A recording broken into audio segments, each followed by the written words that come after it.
Hi, it's Mark here from techforschool.org. Today we're looking at Padlet and how you can create a Padlet wall to use with your class. Now I've already logged into Padlet and this is the dashboard I'm presented with. So what I'm going to do is go straight in and just create a new Padlet by clicking on New Padlet at the top of the screen. That would generate your Padlet for you, and it's just a blank template that they give you at the start. So it's up to you to customize that for your class.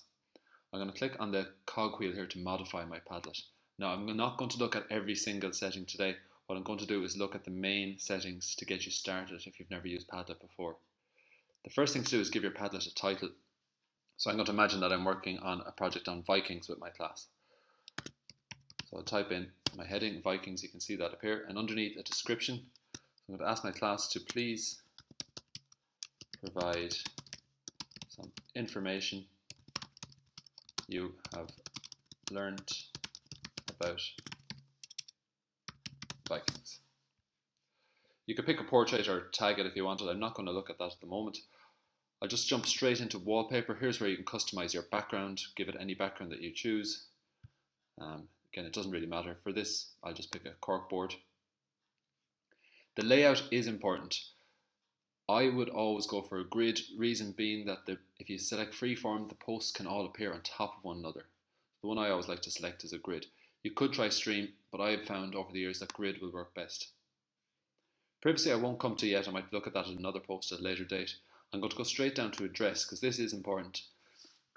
At the moment, this is the address for my Padlet wall, and if I'm to provide that to students, they'll find it quite difficult to remember or to even write down and type into their browser. Instead, I can pick an address myself. The address that they give you is padlet.com/your username. So my username is techforschool, and now I get to select what comes after this slash. So I'm just going to type in Vikings and pick. So now it's much easier for me to give this address to my students instead. There are other settings that you can look at, privacy, where you can lock down your wall with a password. You can modify your posts by asking you to be emailed when you get a new post to the wall. But again, all I want to do is get people started. So hopefully that has given you a brief introduction.